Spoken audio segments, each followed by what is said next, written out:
marble floor was cold beneath my knees, even through the thick fabric of my uniform. I'd been scrubbing the same spot for 20 minutes now, watching the wine stain slowly fade from cream to pale pink, my fingers pruned and aching from the chemical bite of the cleaner. The hallway stretched endlessly in both directions, all gleaming surfaces and tasteful art that cost more than I'd earn in a lifetime. Everything here whispered wealth in a language I'd never learned to speak. My back protested as I shifted position, the dull ache settling deeper into my spine. 3 double shifts this week, 4 next week if I could manage it. The numbers tumbled through my exhausted mind like stones: rent, utilities, Mama's medication, the past due notice from the hospital. Each figure a small knife, cutting a little deeper. "You missed a spot." I flinched at the sharp voice, my head snapping up to find Mrs. Castellanos looming over me, her severe face pinched with perpetual disapproval. The head housekeeper of the Valencia Hotel, the most exclusive establishment in the city, where rooms started at $5,000 a night, and the clientele could buy and sell people like me without checking their bank statements. "I'm sorry, You'll do it properly the first time, or you'll find yourself back on the street." Her accent was thick, her words clipped. "Mr. Constantine arrives in 1 hour. Everything must be perfect. Perfect. Do you understand?" My throat tightened. "Yes, ma'am." She swept away, her heels clicking in angry staccato against the marble, leaving me alone with my burning hands and the spreading dampness behind my eyes that I absolutely could not allow to fall. Not here.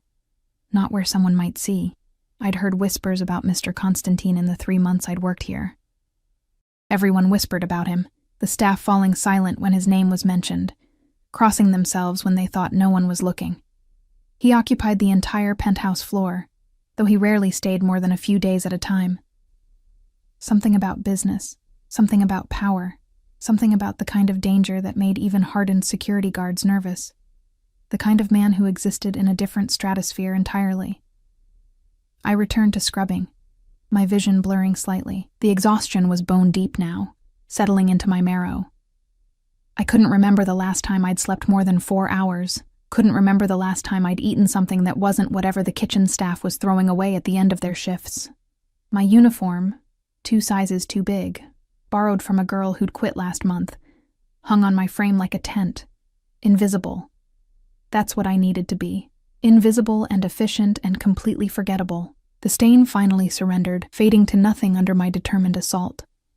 I sat back on my heels, pressing one raw hand against the small of my back, allowing myself exactly 3 seconds of rest before the elevator chimed. My heart lurched.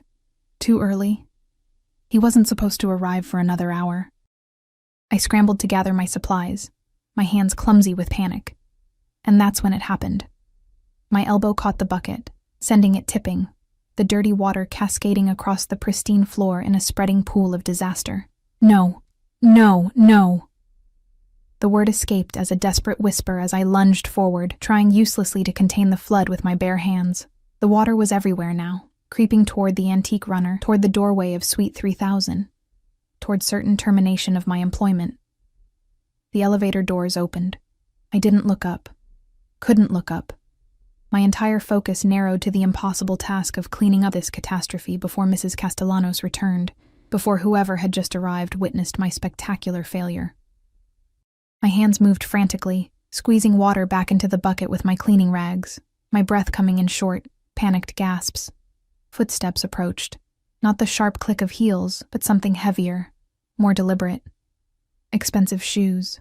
I could tell by the sound alone. Multiple sets of footsteps, actually, moving in formation. They stopped. I could feel eyes on me, assessing, judging. Heat crawled up my neck, flooding my face. This was it.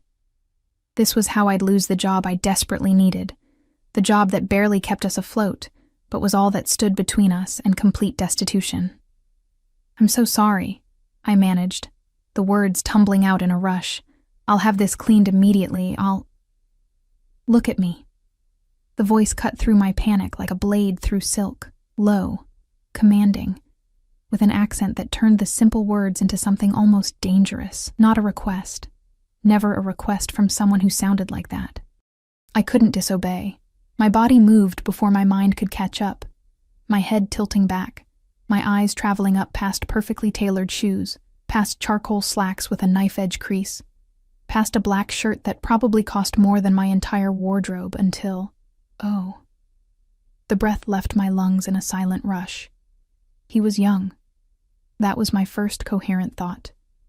Younger than I'd expected, maybe 30, perhaps a year or two more. Dark hair swept back from a face that could have been carved from marble, all sharp angles and aristocratic lines.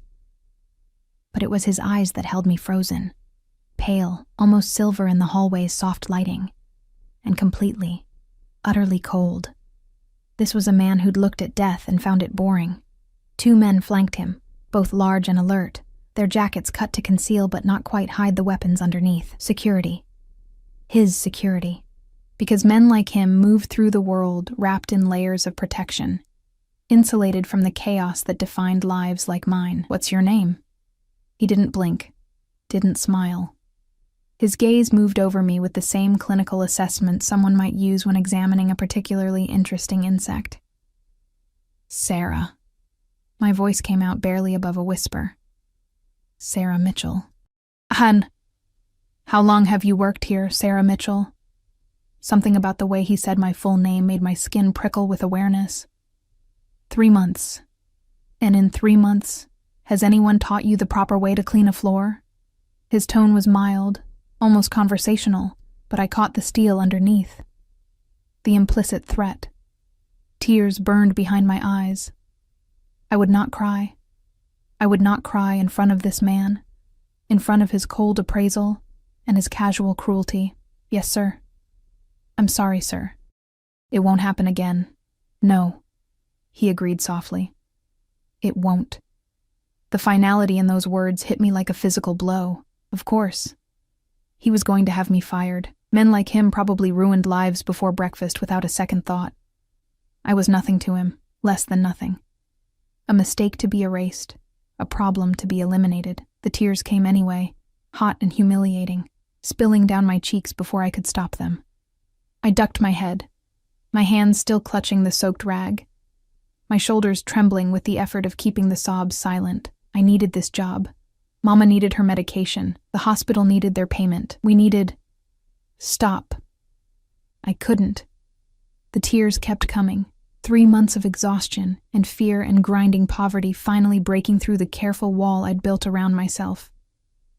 I pressed my free hand against my mouth, trying to muffle the sounds, trying to disappear into the floor itself. A shadow fell over me.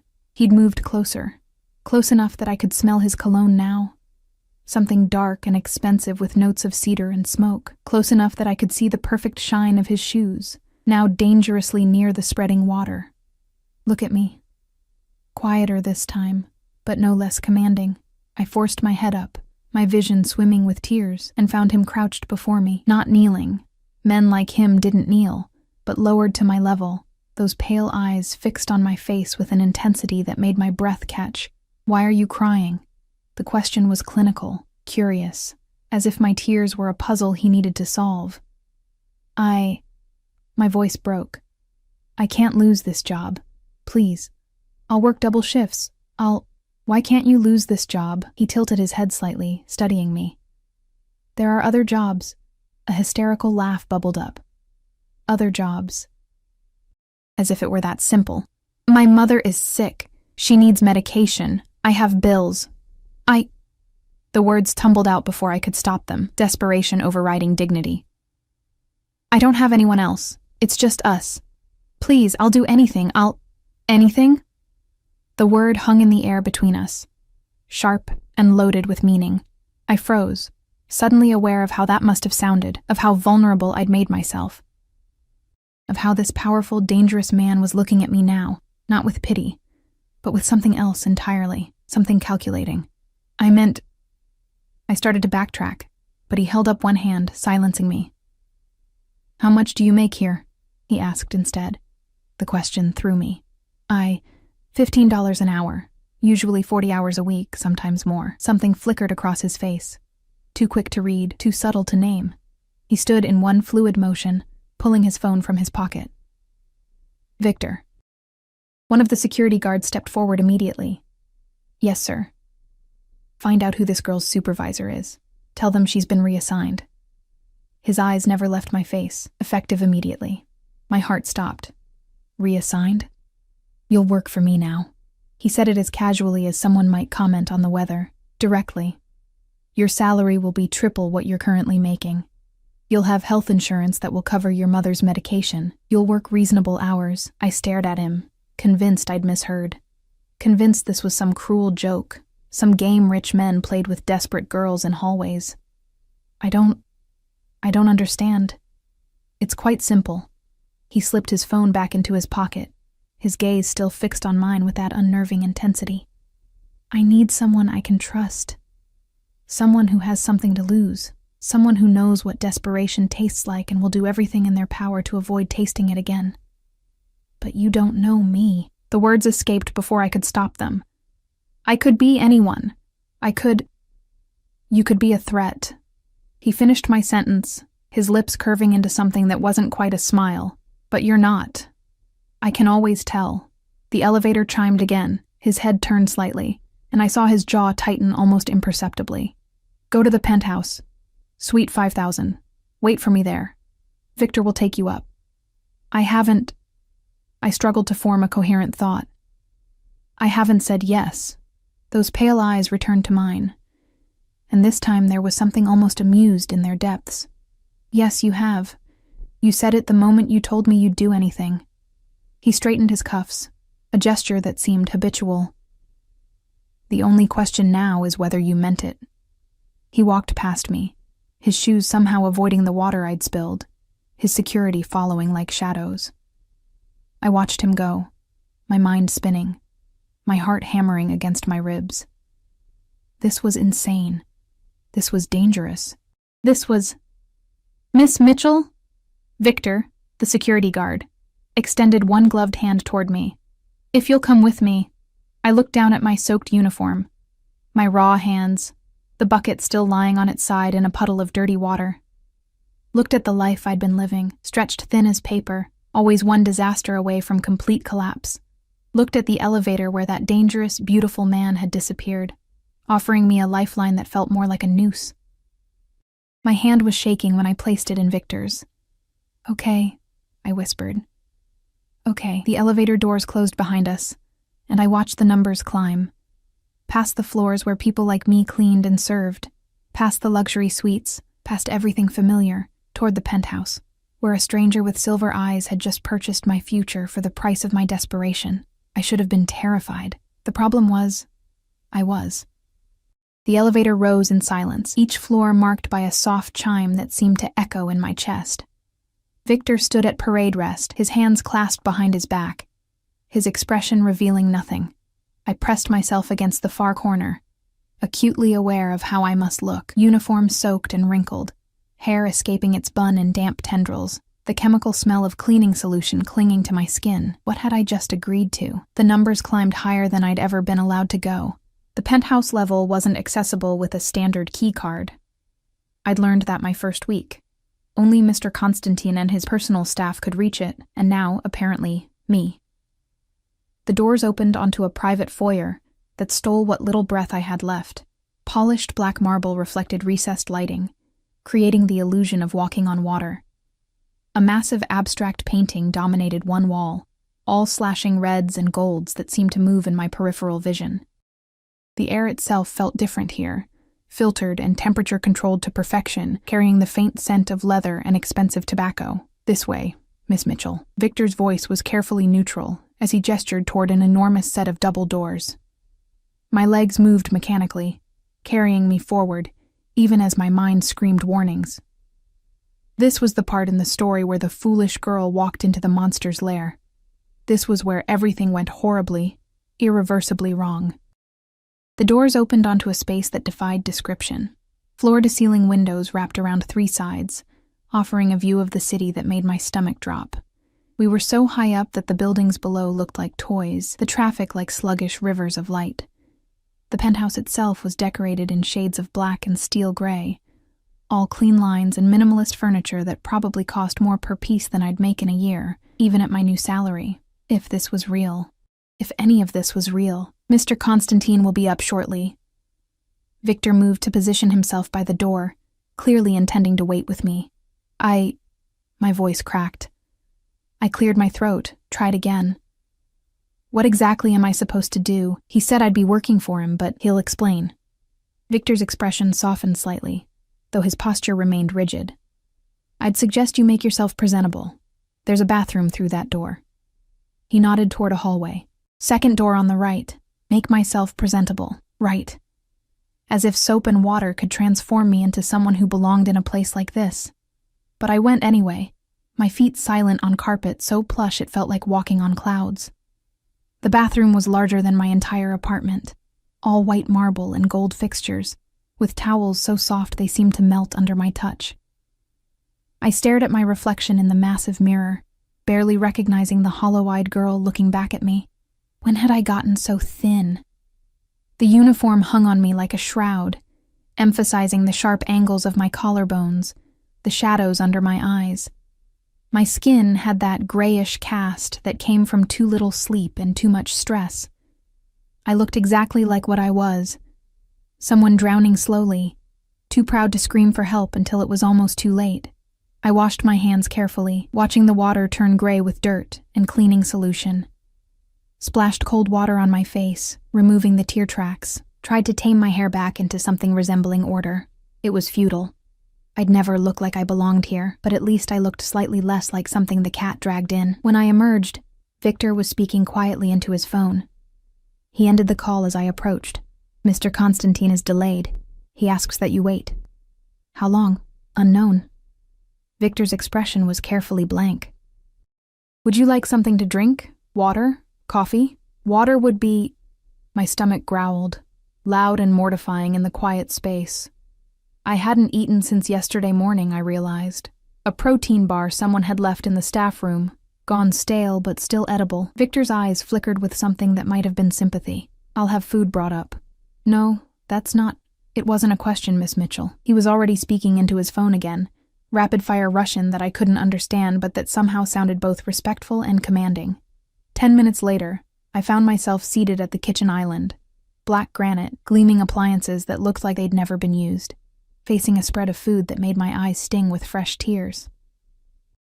Sandwiches cut into precise triangles, a bowl of fruit that glistened like jewels, cookies that smelled like heaven, a pitcher of ice water beaded with condensation. Eat, Victor said simply, then returned to his post by the door. I wanted to resist, wanted to maintain some shred of dignity, some illusion that I wasn't completely desperate. But my body betrayed me, my hand reaching for a sandwich before my mind could overrule it. The first bite was revelation: real turkey, crisp lettuce, some kind of aioli that burst across my tongue with flavor I'd almost forgotten existed. I ate slowly, trying to maintain some semblance of manners even though every instinct screamed at me to shove the food in my mouth as fast as possible. Ate until my stomach protested, unaccustomed to being full. Drank water until the persistent headache that had been my companion for weeks finally began to fade. Thank you, I said quietly. And Victor nodded once. The sun was setting beyond the windows, painting the sky in shades of amber and blood. I watched the city transform, lights beginning to glitter like captured stars, and tried to process what had happened. A few hours ago, I'd been invisible, just another body in a uniform, scrubbing floors and swallowing humiliation with every breath.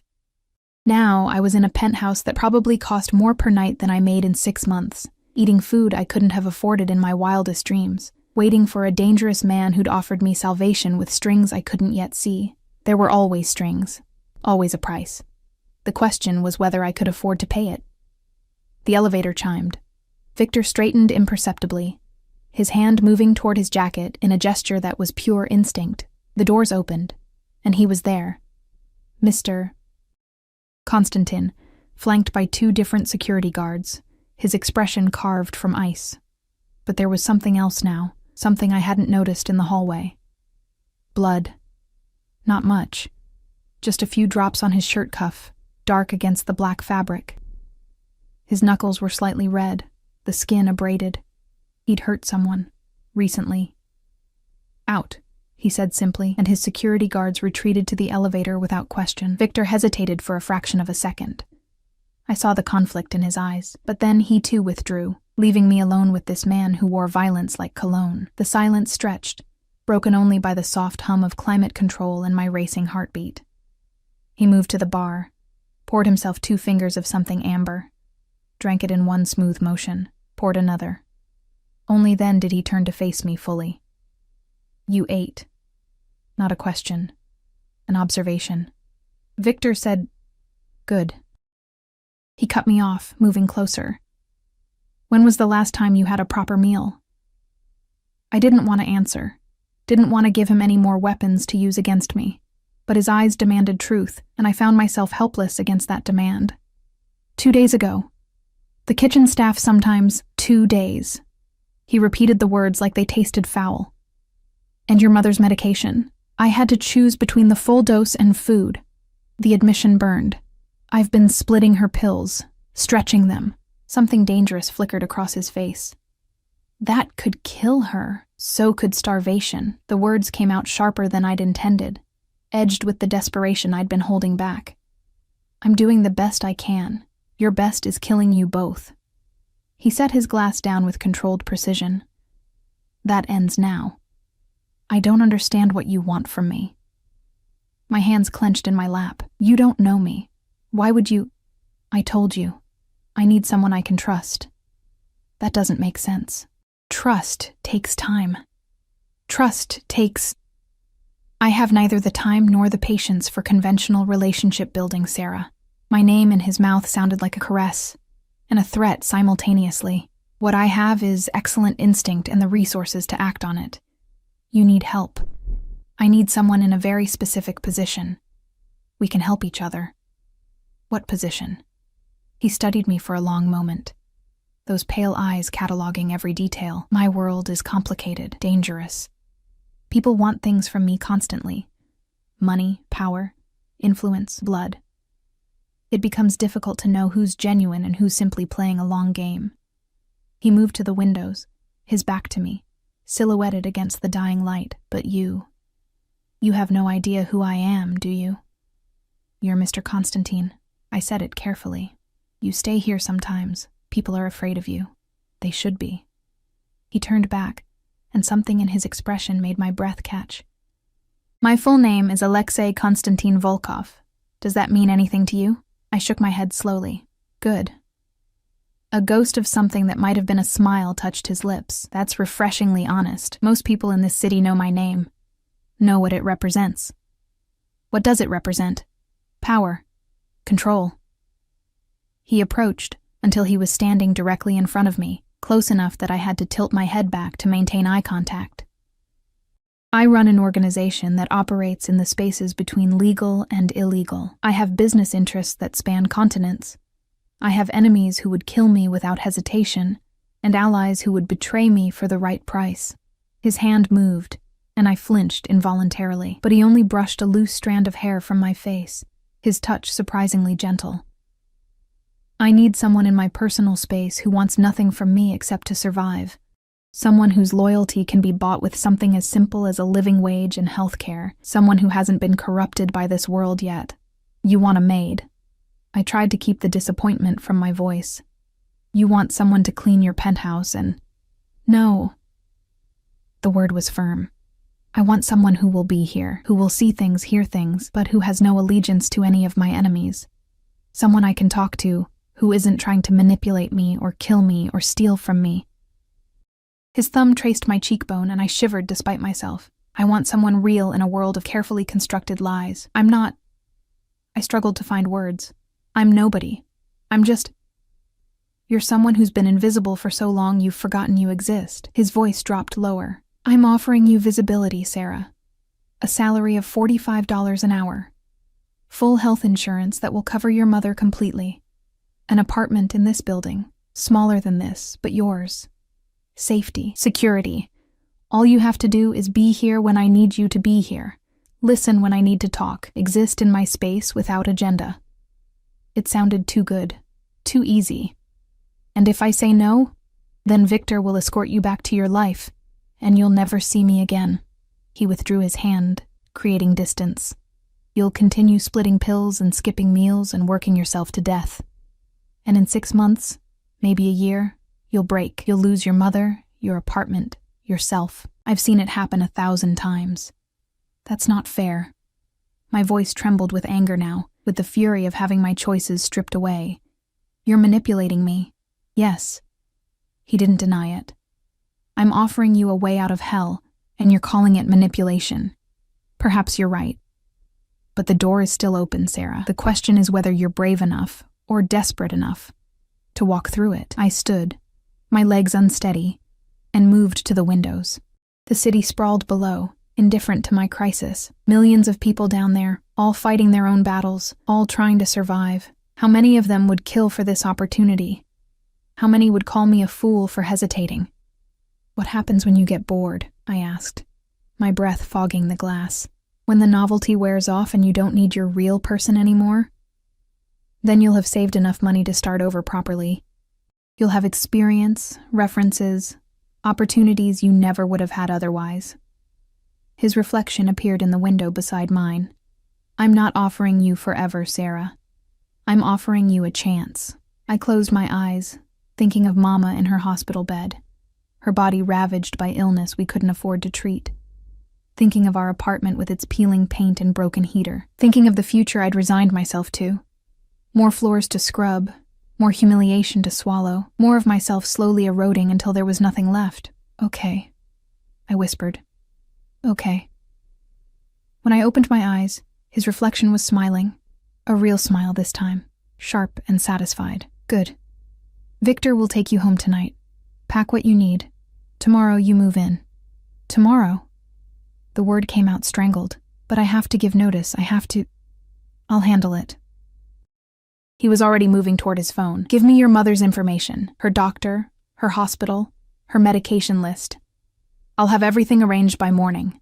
This was happening too fast. Everything was spinning out of control, and I was falling, and there was nothing to grab onto except him. This dangerous stranger who'd seen me crying on a floor and decided to rebuild my world. I gave him the information, my voice mechanical, and watched him make calls in that rapid Russian, his tone commanding and absolute. Watched him dismantle my life and reconstruct it with the same casual efficiency someone might use to rearrange furniture. When he finished, he looked at me with those pale, assessing eyes. Sleep here tonight. The guest room is through that hall, second door. Victor will bring your things tomorrow. I need to see my mother. I need to tell her. I'll take you myself. The offer surprised me. After you've rested, you look like you're about to collapse. I wanted to argue. Wanted to maintain some control over this situation, but exhaustion was crashing over me in waves now, the adrenaline finally fading, leaving only the bone-deep weariness I'd been carrying for months. Why are you being kind? The question slipped out. If you're as dangerous as everyone says, why... Kindness and danger aren't mutually exclusive, Sarah. He moved closer, crowding my space but not quite touching. I can be both. I am both. The question is which version of me you'll see. His hand came up, cupping my jaw, tilting my face toward his. Betray me, and you'll learn exactly how dangerous I can be. Serve me well, and you'll want for nothing. That sounds like a threat. It's a promise. His thumb brushed across my lower lip, and I felt that touch everywhere. Now, go to bed before you fall down. We have a lot to do tomorrow. He released me, and I fled. There was no other word for it. Down the hallway to the guest room. Only when the door was closed behind me did I allow myself to shake, to process what had just happened. I'd sold myself. Maybe not in the traditional sense, but I'd put myself completely in the power of a man I didn't know. A man who hurt people and wore blood like an accessory. A man whose touch made my skin burn, and whose eyes promised both salvation and damnation. The guest room was beautiful, all soft grays and whites, with a bed that looked like a cloud. I collapsed onto it fully clothed, too exhausted to even remove my shoes. Tomorrow, everything would change. Tomorrow, I'd step fully into this new life, this dangerous bargain. Tonight, for the first time in months, I fell asleep without crying. Morning came wrapped in confusion. For several long seconds, I couldn't remember where I was. The bed too soft, the sheets too smooth, the silence too complete. Then it crashed back. The hallway, the silver-eyed man, the impossible offer that hadn't been a dream. Sunlight poured through floor-to-ceiling windows I didn't remember leaving uncovered, painting everything gold. I sat up slowly, my body protesting. Every muscle ached from months of physical labor, but underneath that familiar pain was something new. The absence of the crushing anxiety that usually woke me gasping at dawn. A soft knock interrupted my thoughts. "Miss Mitchell?" Victor's voice, respectful but firm. "Mr. Volkov asks that you join him for breakfast." Mr. Volkov, not Mr. Constantine. His real name, the one that carried weight, I still didn't fully understand. "Give me 5 minutes," I called back, my voice rough with sleep. The bathroom attached to the guest room offered luxuries I'd only seen in magazines. A rainfall shower, heated floors, products that smelled like they cost more than my weekly grocery budget used to be. I washed quickly, reluctantly putting back on yesterday's uniform since I had nothing else. My reflection showed someone who'd slept 8 uninterrupted hours for the first time in recent memory. The shadows under my eyes hadn't disappeared, but they'd faded slightly. Victor was waiting in the hallway, his expression neutral. This way. The penthouse looked different in daylight. Less intimidating, though no less expensive. He was seated at the dining table, dressed in dark slacks and a crisp white shirt, reading something on his tablet. The morning light caught in his dark hair, softening the harsh angles of his face just enough to remind me how young he actually was. How beautiful. The thought came unbidden, unwelcome. Beauty was dangerous in men like him. A lure, a distraction from the violence lurking underneath. "Sit." He gestured to the place across from him without looking up. I obeyed, my hands clasping in my lap. The table was set for 2, with more food than I could eat in a week. Pastries, fruit, eggs, toast, coffee that smelled like heaven. "Eat," he said, still focused on his tablet. "We have appointments today." "Appointments?" "Your mother's been transferred to Mercy General. Better facility, better doctors. They'll start her on the correct medication regimen this afternoon." He finally looked up, those pale eyes assessing. "You'll meet with HR at 2 to finalize your employment contract. At 4, you'll see the apartment that's been prepared for you. At 6, we have dinner with business associates." My stomach tightened. "We?" "You'll accompany me." He said it like it was obvious, part of your duties. "I don't understand. You said you needed someone to be here, to listen, but I need someone whose presence doesn't come with complications." He set down his tablet, giving me his full attention. "In my world, everyone has an angle. Everyone wants something. If I bring a woman to dinner, people make assumptions, assume she's my mistress, or a potential wife, or a spy for a rival. It creates conversations I don't have time for." His lips curved slightly. "But if I bring my personal assistant, someone clearly in my employ, clearly not from my world, it simplifies things. So I'm, what, a prop? Your protection." The words were soft but serious. "For both of us. You protect me from unwanted speculation. I protect you from anyone who might seek to harm me through you. Who would want to harm you through me? I'm nobody. You became somebody the moment you entered my elevator yesterday." His gaze held mine, intense and unwavering. "The moment I showed you any interest at all, you became a target. People will watch you now, try to use you, try to get information from you, which is why you'll never leave this building without security, why Victor or someone like him will always be nearby, why you need to understand exactly what you've stepped into." The pastry I'd been reaching for suddenly looked unappetizing. "You're saying I'm in danger. I'm saying you're protected." He leaned back, studying me. "There's a difference. Danger implies vulnerability. You're not vulnerable anymore, Sarah. You're under my protection, which means anyone who touches you answers to me." Something dark flickered across his face. "And I'm not known for my mercy." The words should have frightened me. Maybe they did. But there was something else too, something that felt uncomfortably like relief. For the first time in years, someone powerful was standing between me and the world's casual cruelty. "What do I need to know?" I asked quietly. "For tonight. For this dinner." Don't speak unless spoken to. Don't accept drinks from anyone except the server. Stay within eyesight of Victor at all times. He paused. And if anyone asks you questions about me, about my business, my schedule, my associates, you know nothing. You're new. You're grateful for the job. You're not privy to my affairs. Can you do that? Yes. The word came easier than I'd expected. Good. He stood, buttoning his jacket in one smooth motion. Finish eating. Victor will take you to see your mother in an hour.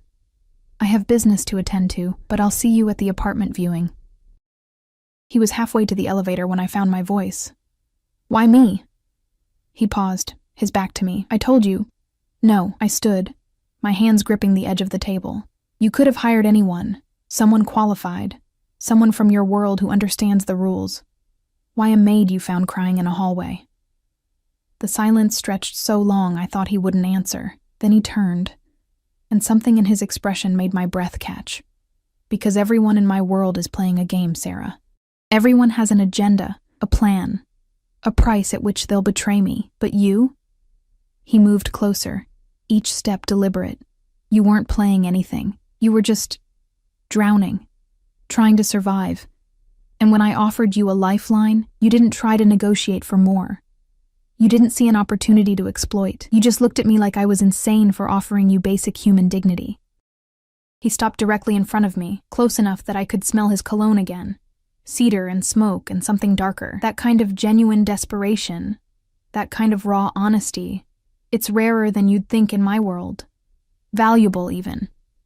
So, I'm valuable because I'm pathetic? The bitterness in my voice surprised me. You're valuable because you're real. His hand came up, fingers brushing my cheek in a gesture that was becoming familiar. Everyone else around me is a performance. But you? You don't know how to be anything except exactly what you are. That's useful to me. And when I learn to perform too, when I figure out the game, his smile was sharp enough to cut. Then I'll find another lost girl in a hallway. His thumb traced my jaw, but something tells me that won't happen. You're too stubborn to become someone you're not, even when it would benefit you. He left before I could respond, the elevator doors closing on his enigmatic expression. I stood there, my cheeks still warm from his touch, trying to understand what had just happened. Victor cleared his throat softly from his position by the door. If you're ready, Miss Mitchell, we should go see your mother. Mercy General was everything the county hospital wasn't. Clean, quiet, with staff that smiled and made eye contact. Victor led me through corridors that smelled like lavender instead of antiseptic, past rooms with actual windows that let in natural light. Mama's new room was private, spacious, with a view of the garden courtyard. She was awake when I entered, propped up on pillows, looking more alert than I'd seen her in months. The color had returned to her cheeks. Her breathing came easier. Sarah? Her voice was stronger, clearer. Baby, what's going on? They moved me this morning, said everything's been taken care of, but nobody will explain. I crossed to her bedside, taking her hand carefully. The IV line was new, delivering medication we'd been rationing for weeks. It's okay, Mama. Everything's okay now. Nothing's okay. We can't afford this place.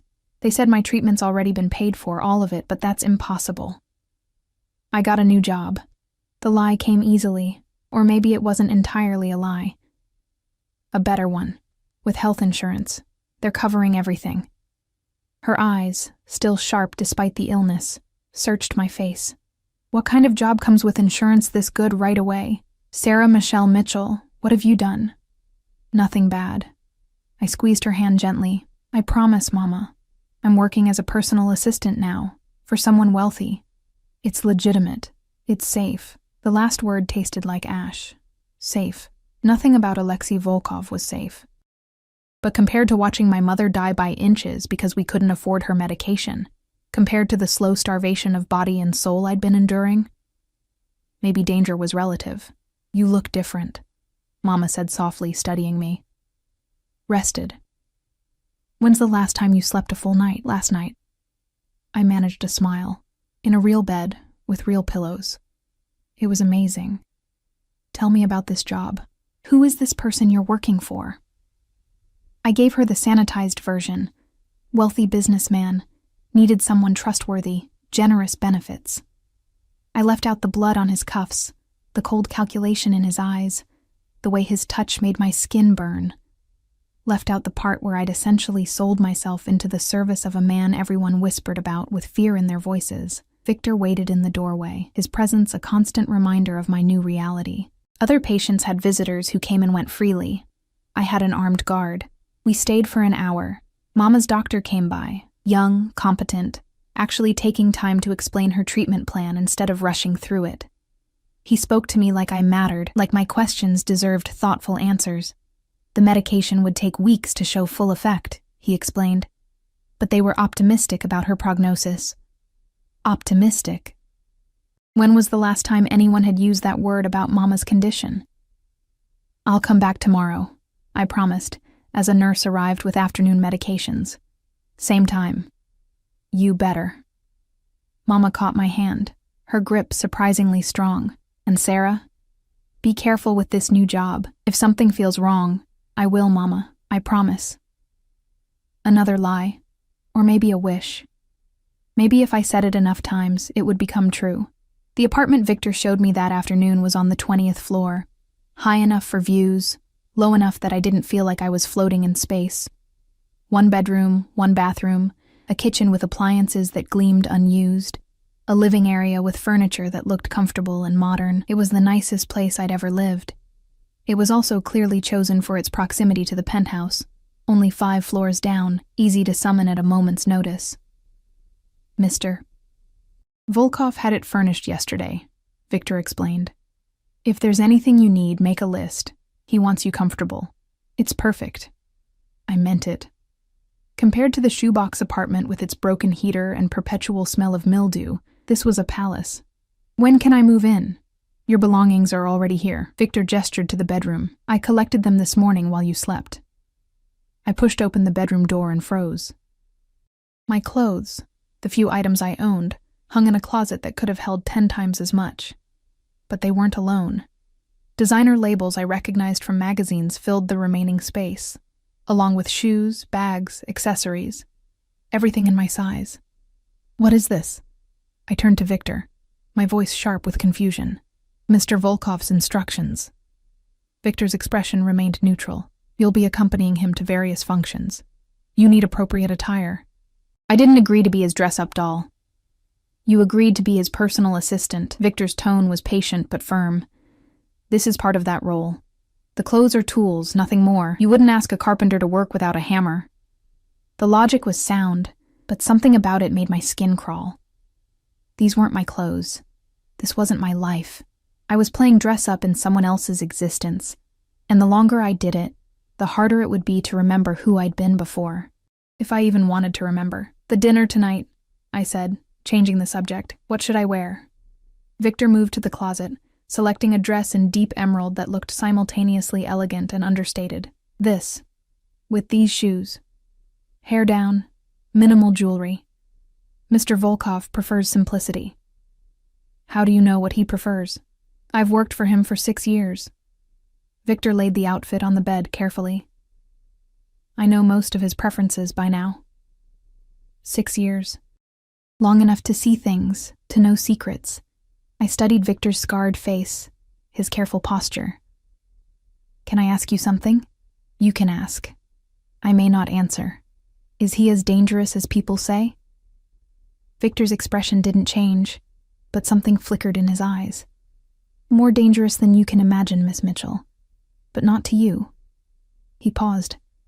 Not unless you give him reason. He's protective of what he considers his, possessive even. As long as you remain loyal, you have nothing to fear. And if I'm not loyal, then I would pray for you. Victor moved toward the door. Be ready by 5:30. We leave at 6. After he left, I stood in the bedroom surrounded by expensive things that weren't mine, wearing a future I hadn't chosen, and wondered if I'd made a terrible mistake. But when I thought about Mama's face, rested, hopeful, free from the constant shadow of pain, I knew the answer. I'd made the only choice available to me. Now, I had to live with the consequences. I picked up the emerald dress, feeling the weight of silk that cost more than I used to make in a month, and began preparing for my first evening in Alexei Volkov's world. The restaurant was the kind of place I'd only ever seen in movies. All soft lighting and hushed conversations where the prices weren't listed on the menu because if you had to ask, you couldn't afford to be there. Victor had driven us in a black SUV with windows so tinted, the world outside became shadows and suggestions. Alexei sat beside me in the back seat, his presence filling the space even though he barely moved. He'd appeared at my apartment door at exactly 6, his eyes traveling over me in a way that made my skin prickle with awareness. The emerald dress fit perfectly. Of course it did, hugging curves I'd almost forgotten I had beneath baggy uniforms. The heels made me taller but unsteady, like I was playing dress-up in someone else's life. "You'll do," he'd said finally, though something in his gaze suggested approval beyond those 2 words. Now we were here, and I was acutely aware of how out of place I felt. The other diners wore their wealth like second skin. Casual, comfortable, entitled to occupy space in rooms like this. I felt like an imposter, waiting for someone to point and expose me. "Stay close," Alexei murmured as we entered. His hand settled on the small of my back, warm through the thin silk. Possessive. "These people are sharks. They'll smell blood in the water if you show weakness." "Comforting," I muttered, and caught the ghost of a smile on his lips. The maitre d' greeted Alexei by name, his deference absolute. We were led to a private room in the back, more intimate, more isolated. 2 men already waited at the table, their conversation stopping the moment we entered. Both were older than Alexei, maybe mid-40s, wearing suits that screamed money and power. One had silver threading through his dark hair, his face weathered but handsome. The other was stockier, with cold eyes that assessed me like I was merchandise. "Alexei." The silver-haired man stood, extending his hand. "Good to see you." "Dmitri." Alexei's handshake was firm but brief. "This is Sarah Mitchell, my personal assistant." Those cold eyes locked onto me. Personal assistant. How modern. "Sarah, this is Dmitri Koslov and Victor Orlov." Alexei's hand never left my back. "Business associates." Associates. The word was deliberately vague, revealing nothing. I nodded politely, keeping my expression neutral the way Alexei had instructed. We sat, Alexei positioning me between himself and Victor. My Victor. I'd started thinking of him, though he wasn't mine at all. The bodyguard took up position against the wall, his eyes constantly scanning despite the private setting. "I didn't know you'd started hiring assistants," Dmitri said, his tone conversational but his eyes sharp. "Usually you prefer to handle things yourself. Things change." Alexei's voice was mild, but I caught the steel underneath. "I've been expanding operations. Having someone I trust to manage the details has become necessary." Trust. The stocky one, Victor Orlov, let the word hang. That's an interesting word, considering we just met this young lady. Which is precisely why I trust her. Alexei's fingers brushed my arm, a gesture that looked casual but felt deliberate. "She has no connections to our world, no hidden agendas, no reason to betray me. Unlike some people." The temperature in the room dropped several degrees. I kept my eyes on the table, my heart hammering, suddenly understanding that I was witnessing something dangerous. This wasn't just dinner. This was a chess game, and I was a piece Alexei had just moved into play. "Careful, Alexei." Dmitri's smile didn't reach his eyes. "Accusations without proof are dangerous things." I made no accusations. Alexei leaned back, perfectly relaxed. Merely stated facts. Trust is rare in our line of work. When you find it, you protect it. His hand found mine under the table, his fingers interlacing with my own. The gesture shocked me. Intimate, possessive, completely unexpected. I froze, unsure how to respond. "How long has she been working for you?" Orlov asked, his gaze never leaving me. "Does it matter?" Alexei's thumb traced circles on my palm, his touch sending unwanted heat up my arm. "She's mine now. That's all anyone needs to know. Mine." The word resonated through me, carrying implications I wasn't ready to examine. The waiter arrived, breaking the tension. Orders were placed in low voices. I let Alexei choose for me. having no idea what half the items on the menu even were. Wine was poured, though I barely touched mine. I needed my wits sharp, needed to understand what was happening around me. "So, Sarah." Dmitri turned his attention to me fully, his smile predatory. "How does a personal assistant end up working for someone like Alexei?" I was fortunate. I kept my voice steady, remembering Alexei's instructions. He offered me an opportunity when I needed one. Fortunate. Dmitri repeated the word like it was amusing. "Yes, I suppose you are. Not many people get close to Alexei. He's notoriously private. I'm just an assistant." I met his eyes briefly before looking away. Submissive, unthreatening. I manage his schedule, handle correspondence. Nothing more. Nothing more. Orlov's smile was cruel. "Then you won't mind answering a few questions.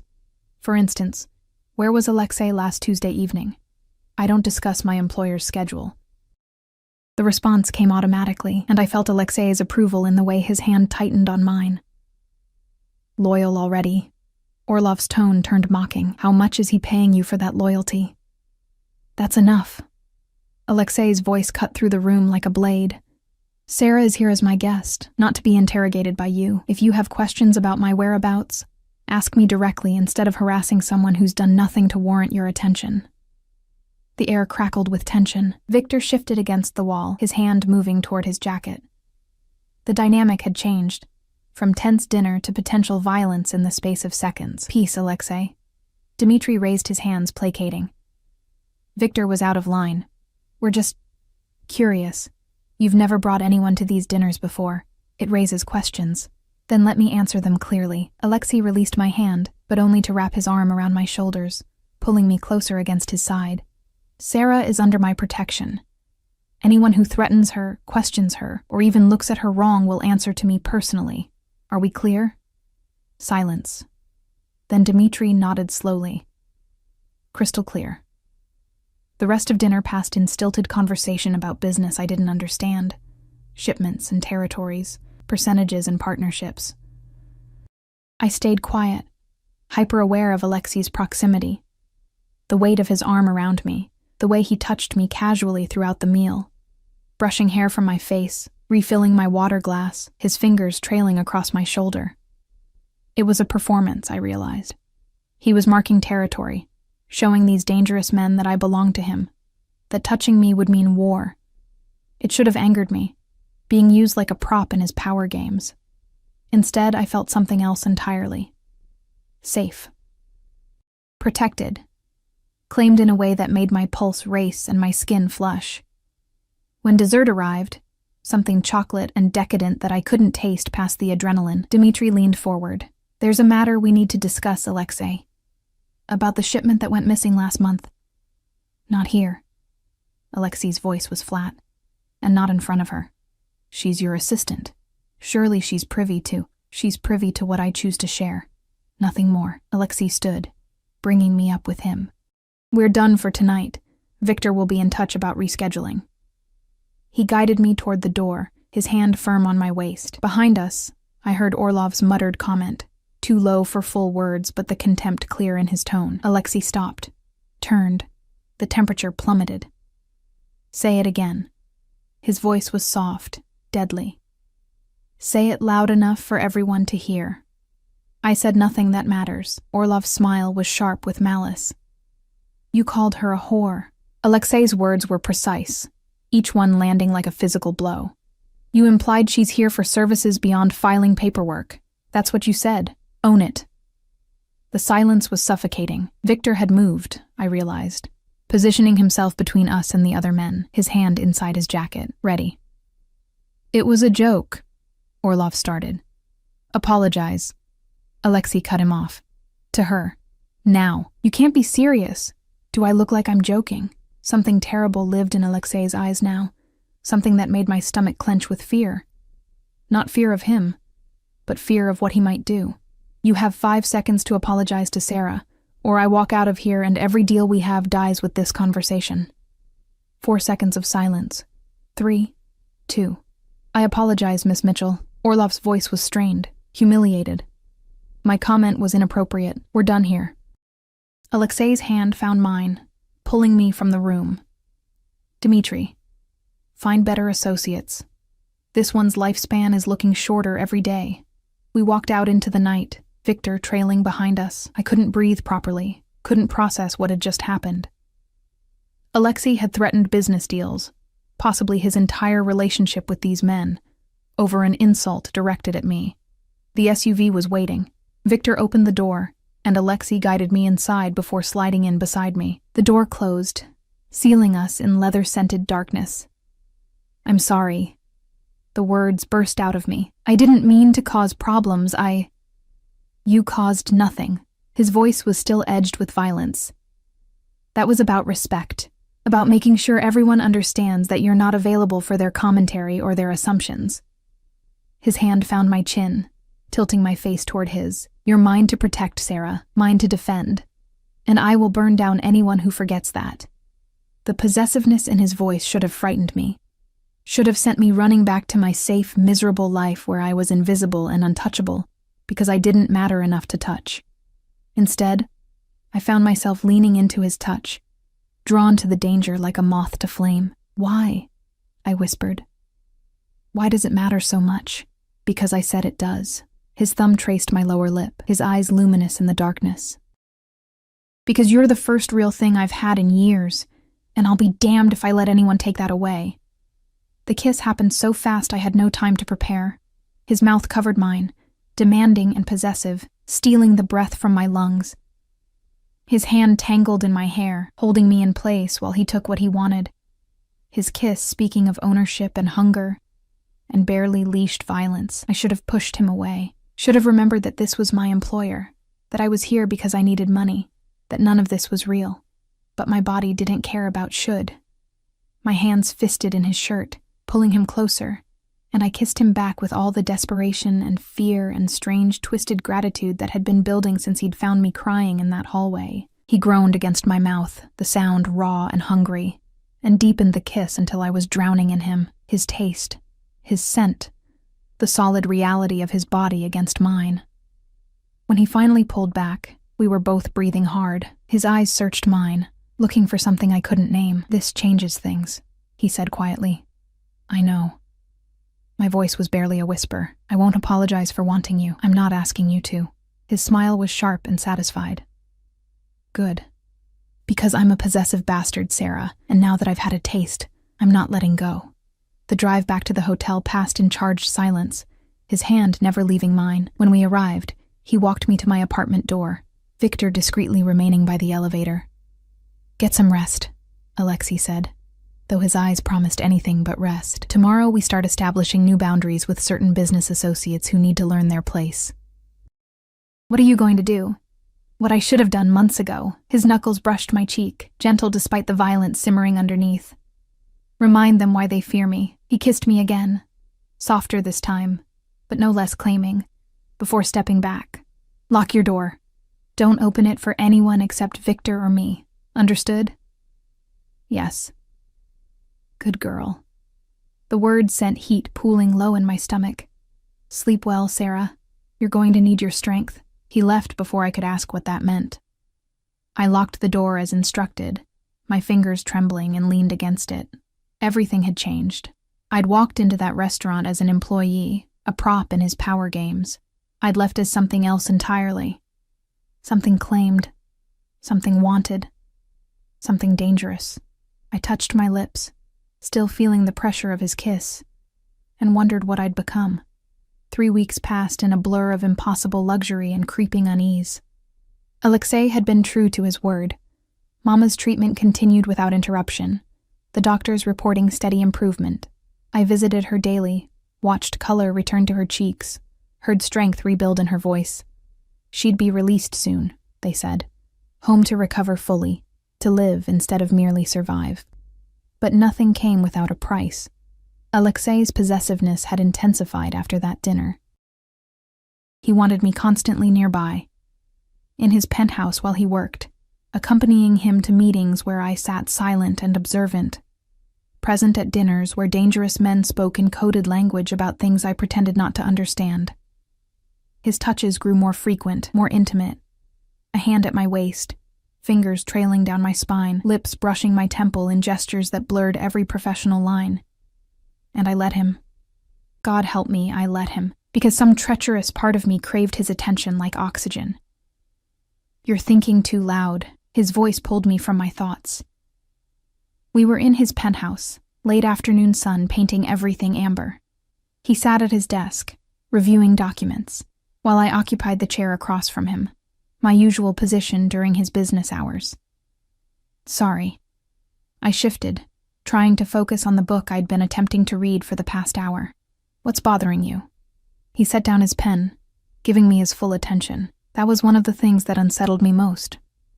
When Alexei focused on you, it was absolute, total. Like you were the only thing in his universe that mattered. "Nothing, just tired." "Liar." He stood, moving around the desk with that predatory grace. "You've been distracted all week. Tell me why." I closed my book, meeting his eyes. "It's been 3 weeks. When does this arrangement end?" Something flickered across his face. Surprise, perhaps, or displeasure. "End? Why would it end when it's working perfectly?" "Because you said this wasn't forever. I said I couldn't promise forever." He crouched in front of me, his hands settling on the chair's arms, caging me in. "That's different from wanting it to end. Do you want it to end, Sarah? Did I?" The question was more complicated than it should have been. This life, the safety, the luxury, the way he looked at me like I mattered. It was intoxicating. But it wasn't real. It was a fantasy built on his money and my desperation, and fantasies always ended badly. "I want to know what this is," I said quietly. "What I am to you. Employee? Companion? Something else?" His thumb traced my jawline, his touch impossibly gentle for someone capable of such violence. "You're mine. That's what you are. That's all that matters." "That's not an answer. It's the only answer I have." His eyes searched mine, and for a moment I saw something raw beneath the carefully controlled surface. "I don't do relationships, Sarah. I don't do love or romance or any of the pretty lies people tell themselves. What I do is possession. Obsession. I find something I want, and I keep it until what?" My heart hammered against my ribs. "Until you get bored? Until something shinier comes along? Until they betray me." His voice went cold. "That's the only thing that ends this. Disloyalty. Everything else I can forgive. But betrayal?" His fingers tightened on my jaw, just shy of painful. "That, I destroy." A knock interrupted us. Victor, his expression urgent. "Sir, we have a situation." Alexei's entire demeanor shifted, the tenderness evaporating like morning mist. "What kind of situation?" "Dmitry Koslov. He's downstairs demanding to see you. Says it's about the missing shipment." Something dangerous flickered in Alexei's eyes. "How many men?" "4 that we can see, possibly more in vehicles. Armed?" "Undoubtedly." Alexei stood, his hand moving to his waist where I knew he kept a gun tucked beneath his jacket. I'd seen it before. Sleek, black, deadly. "Take Sarah to the secure room. Lock her in. Don't open the door for anyone except me." "Wait." I grabbed his arm. "What's happening? What's going on?" "Business." He cupped my face, his kiss hard and possessive. "Stay with Victor. Do exactly what he says. I'll come for you when it's safe. Alexei." "Now, Victor."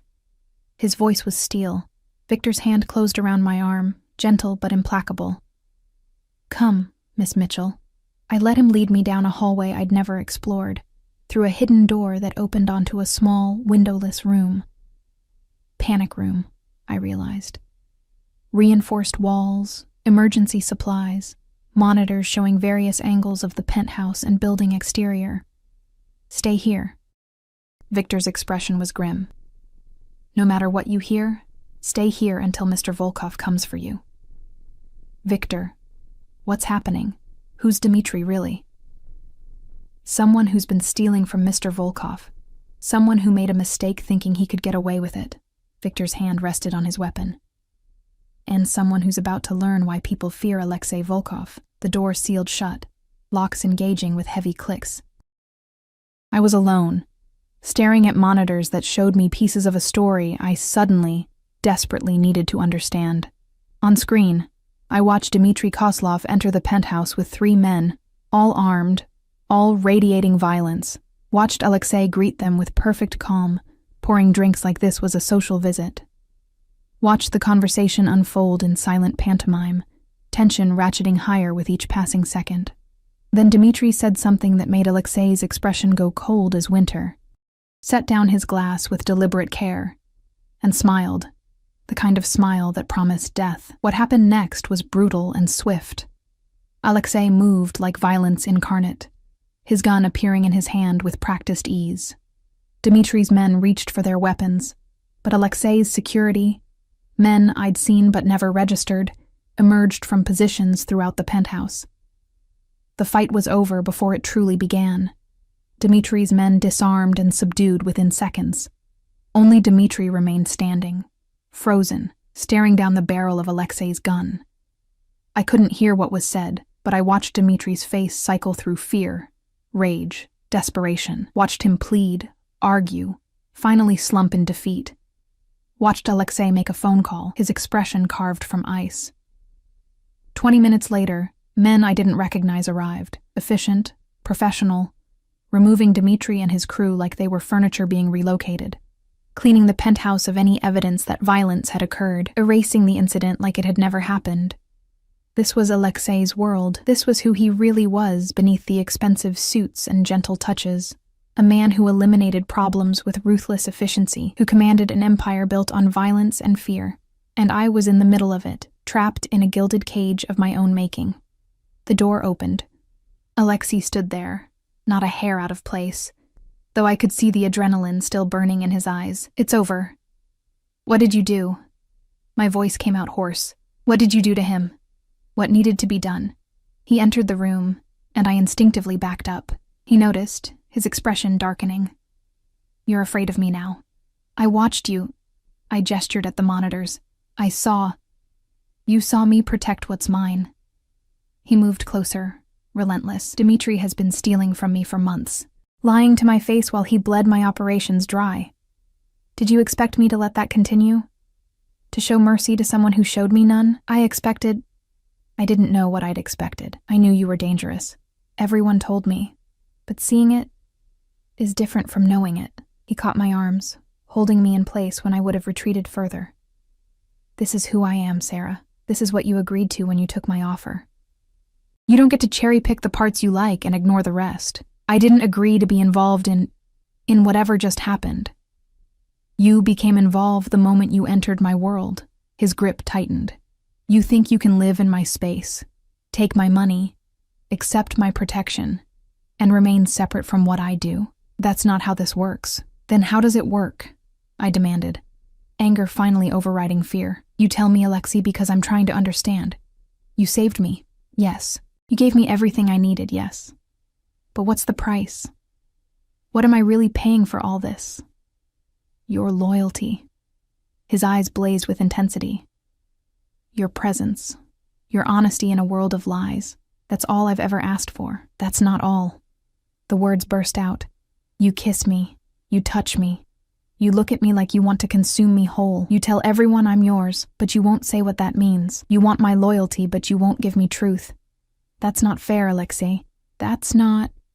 He kissed me, cutting off the flow of words, kissed me like he was drowning and I was air, his hands fisting in my hair, his body pressing mine against the wall. The kiss was desperate, almost violent, tasting of possession and need, and something that felt dangerously close to panic. When he pulled back, we were both shaking. "You want truth?" His voice was ragged. "Here's truth. I'm obsessed with you. From the moment I saw you crying in that hallway, something in me recognized something in you. You were broken in all the ways I understand, desperate in ways I remember being once. And when you looked at me, not with fear or calculation, but with simple, honest need, I was lost." His forehead pressed against mine, his breath warm on my lips. "I don't know how to do this gently, Sarah. I don't know how to want something without consuming it. I'm possessive and jealous, and I will destroy anyone who tries to take you from me. That's the truth. That's what you're dealing with. And what am I to you? I whispered. Really? Everything. The word was raw, honest in a way that made my heart stutter. You're everything I shouldn't want, and the only thing I can't give up. You're the conscience I lost years ago, and the future I didn't know I wanted. You're mine, Sarah, in every way that matters. I'm not a possession. No. His hand cupped my face, thumb brushing away tears I hadn't realized were falling. You're so much more than that. You're the only person in my world who sees me, really sees me, and doesn't run. The only one whose presence doesn't come with expectations or agendas. You're real in a way nothing else is. I'm scared, I admitted. Of you, of this, of what I'm becoming. Good. His smile was sharp and sad. Fear keeps you smart, keeps you cautious, but don't let it keep you from this. He kissed me again, softer now. From us. There is no us. You said you don't do relationships. I don't. His eyes held mine, vulnerable in a way I'd never seen. But I'll try. For you. I'll try to be something other than the monster everyone thinks I am. The promise hung between us, fragile and impossible. He was offering me something, not forever maybe, but a chance. A choice to step fully into his world, knowing what it meant, knowing who he was. The smart choice would be to walk away, to take what he'd given me, Mama's health, enough savings to start over, and disappear before I got in any deeper. But smart choices had never been my specialty. Okay, I whispered. Okay. His kiss was different this time, tender, almost reverent. I won't let anything happen to you. You understand that? You're under my protection, my obsession. Anyone who threatens you will answer to me. Even you? I asked. If you're the threat? Especially me. His smile was crooked, almost boyish. Though I'd appreciate it if you'd at least try to keep me honest. I can do that. Good. He pulled me close, wrapping me in his arms, because I have a feeling you're the only one who can. 6 months later, I stood in Mama's new apartment, paid for by Alexei, furnished to her tastes, in a safe neighborhood with good hospitals nearby. She'd recovered fully, the illness that had nearly killed her now just a bad memory. She'd started painting again, her canvases bright with colors I'd forgotten she loved. You look happy, she said, studying me over tea. Different, stronger, I am. It wasn't entirely true, but it wasn't entirely false either. Living in Alexei's world had changed me. I'd learned to navigate dangerous conversations, to read the undercurrents in business meetings, to understand the complex web of loyalties and betrayals that defined his empire. I'd learned that violence was sometimes necessary, that mercy was a luxury, that survival meant making hard choices. But I'd also learned that monsters could be tender, that men built from violence could still crave softness, that obsession could look uncomfortably like love if you squinted hard enough.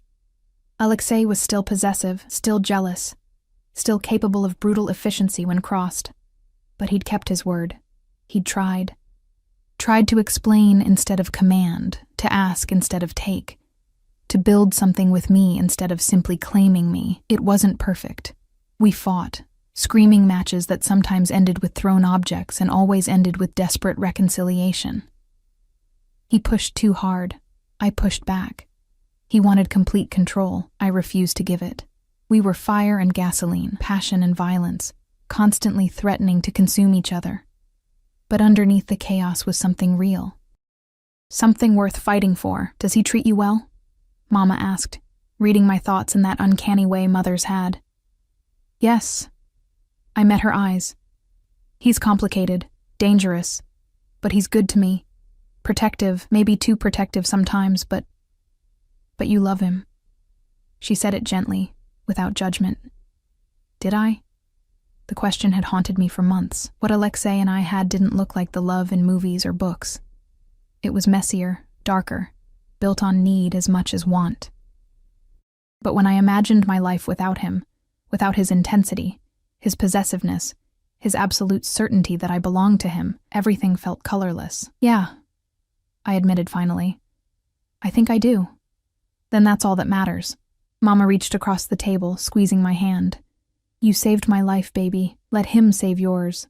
That evening, I returned to find Alexei in the penthouse, staring out at the city. He turned when I entered, his expression softening in that way it only did for me. How's your mother? Good. Happy. I moved to stand beside him. She asked about you. What did you tell her? That you're complicated. I leaned against his side, feeling his arm wrap around me automatically. Dangerous, possessive, occasionally insufferable. Sounds accurate. His lips brushed my temple. You left out devastatingly handsome. That's implied. His laugh was low and warm. We stood like that for a while, watching the city lights flicker on one by one, neither of us needing to fill the silence with words. I have something for you, he said finally, pulling a small box from his pocket. Not a ring. I would have panicked if it had been a ring. Instead, a delicate bracelet of platinum and diamonds, beautiful and clearly expensive. Alexei, before you argue, it's not a gift. He fastened it around my wrist with careful fingers. It's a tracker. GPS embedded in the clasp. I'll always know where you are.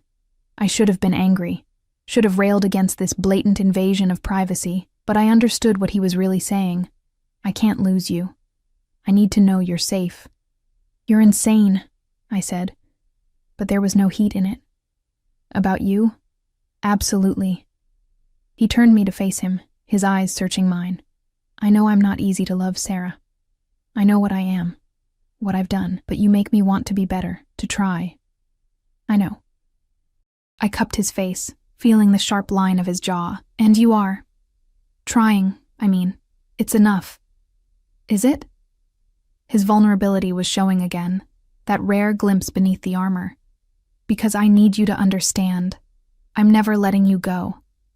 This thing between us, whatever it is, it's permanent. You're stuck with me.